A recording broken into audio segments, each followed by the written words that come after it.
आप सबको अभी तक सुबह से यहाँ पर सभा चल रही है। इस सभा में हमारे विभिन्न वक्ताओं के द्वारा विभिन्न प्रकार के मांग को सामने रखा गया होगा। आपको मालूम ही है, वस्तुतः हमारी 9 सूत्री मांग है।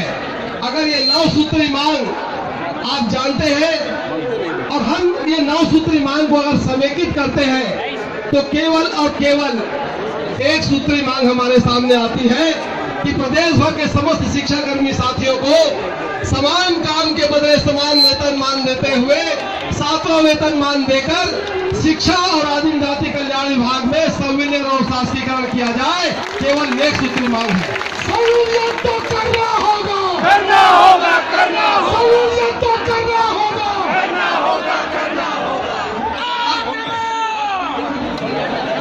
अगर आप सब इस एक सूत्री मांग पर सहमत हैं, जो कि समस्या सबके पास है, 1,80,000 शिक्षाकर्मी है तो 1,80,000 हमारी समस्या है। लेकिन अगर एक सूत्री मांग पर मैं आपसे आपका विचार पूछता हूं, अगर एक सूत्री मांग पर आपका सबका विचार है तो हाथ उठाकर, दोनों हाथ उठाकर आप समर्थन कीजिए कि हाँ, एक सूत्री मांग हमारी है।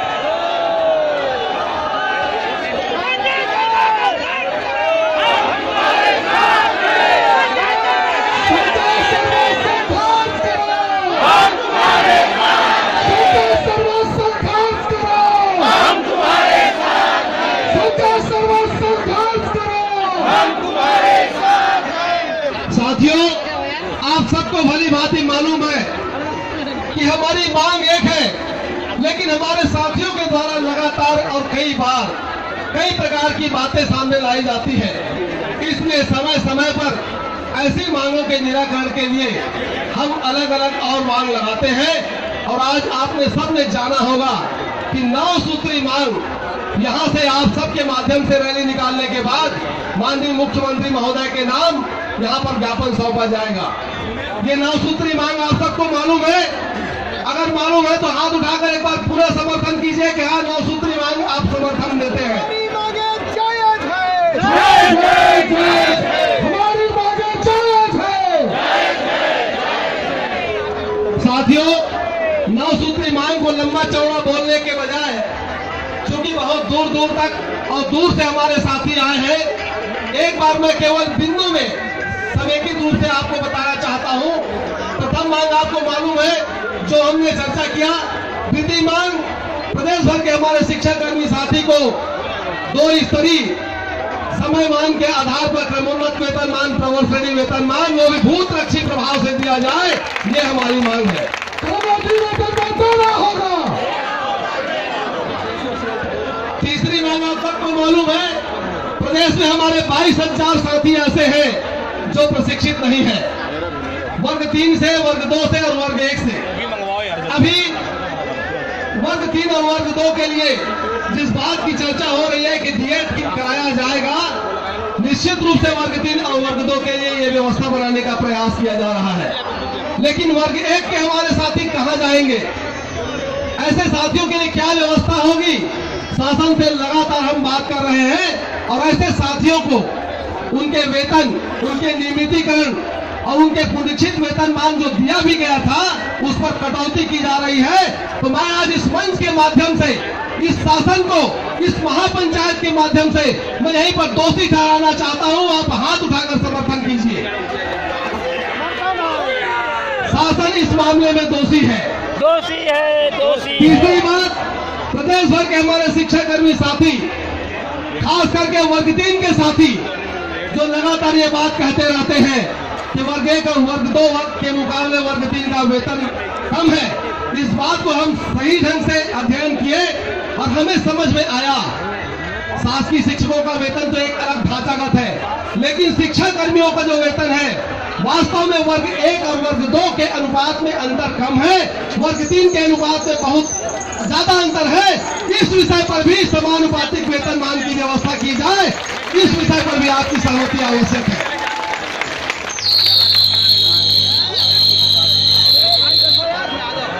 और साथियों,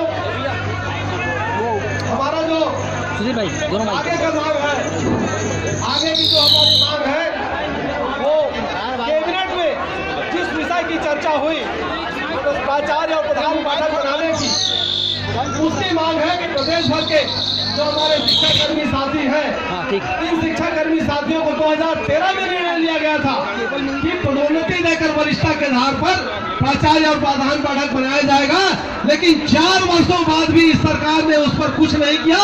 इसलिए ये महापंचायत इस रमन सिंह की सरकार को दोषी ठहराती है। दोषी है, दोषी है।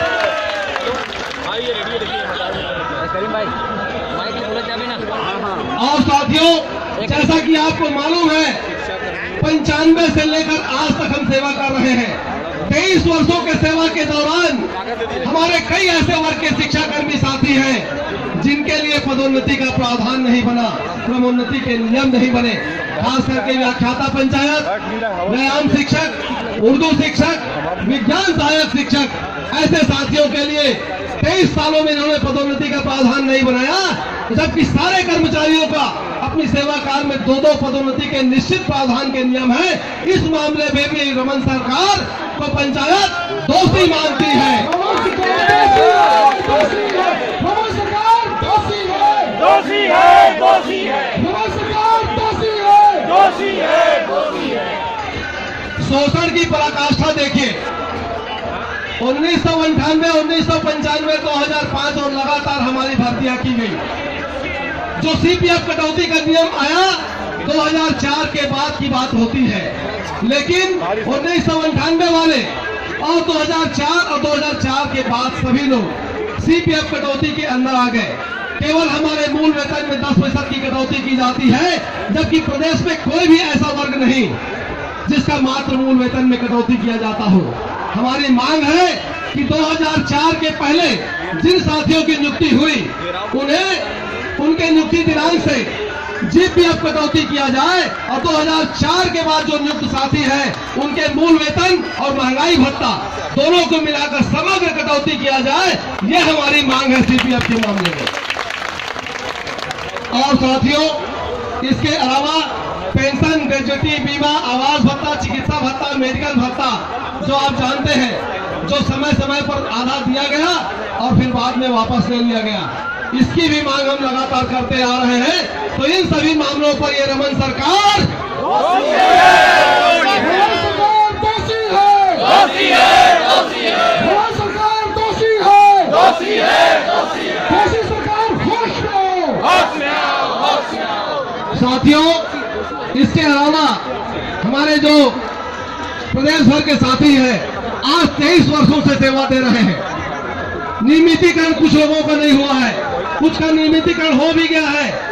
पति पत्नी एक साथ रह नहीं सकते, सामाजिक जीवन बिता नहीं सकते।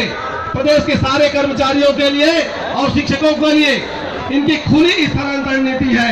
आज इस मंच के माध्यम से और पहले भी हम लगातार मांग किए हुए हैं कि प्रदेश भर के शिक्षा कर्मियों के लिए खुली स्थानांतरण नीति बनाया जाए ताकि सभी अपने वन वांछित स्थान पर पदस्थ हो सके। इस मामले को लगातार उठाने के बाद भी रमन सरकार ने इस मांग को पूरा नहीं किया। इस मामले में भी यह महापंचायत डॉक्टर रमन सिंह को दोषी है।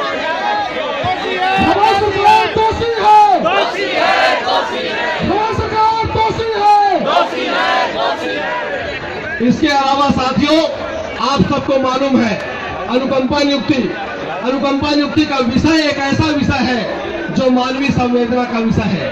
कोई कर्मचारी किसी दुर्घटना का शिकार हो जाए तो उसके परिजन को आश्रय और सहारा देने के लिए यह अनुकंपा नियुक्ति दिया जाता है।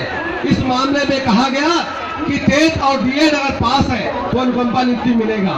आज प्रदेश भर में 700 ऐसे हमारे परिवार हैं जो अनुकंपा नियुक्ति की राह देख रहे हैं और इनकी बद्दुआ इस सरकार को लग रही है। हमारी मांग करने के बाद भी लगातार ये सड़कों में घूम रहे हैं, ऑफिस कार्यालय के चक्कर लगा रहे हैं, पर इनके लिए नियम नहीं बनाया जा रहा है। भर्ती में टेट और डीएड को शिथिल करते हुए न्यूनतम अगर योग्यता है 8वीं तो कम से कम 8वीं योग्यता के आधार पर कुछ क्षेत्रों में क्लास 4 पर, चतुर्थ वर्ग पर भी अनुकंपा नियुक्ति दिया जाए। यह इस हमारा संगठन का मांग है। साथियों, इस मामले को भी हम लगातार उठाए, लेकिन इस मामले को आज तक पूरा नहीं किया गया। इसलिए ये रमन सरकार दोषी है, दोषी है, दोषी है, दोषी है, रमन सरकार दोषी है, दोषी है, दोषी है। एक मामला पूरे प्रदेश भर में और आ रहा है। पंचायत सचिव की जानती देखिए, जो नियम था अतिशेष युक्तियुक्तकरण का, उस नियम को इन्होंने संशोधित करके समायोजन का नियम बना दिया। और ये जो समायोजन का नियम है, ये केवल शिक्षा कर्मियों पर लागू करने का प्रयास किया जा रहा है। इस मामले में भी हमने पत्र लिखा। आपके माध्यम से हम कहना चाहते हैं कि इस मामले में भी ये रमन सरकार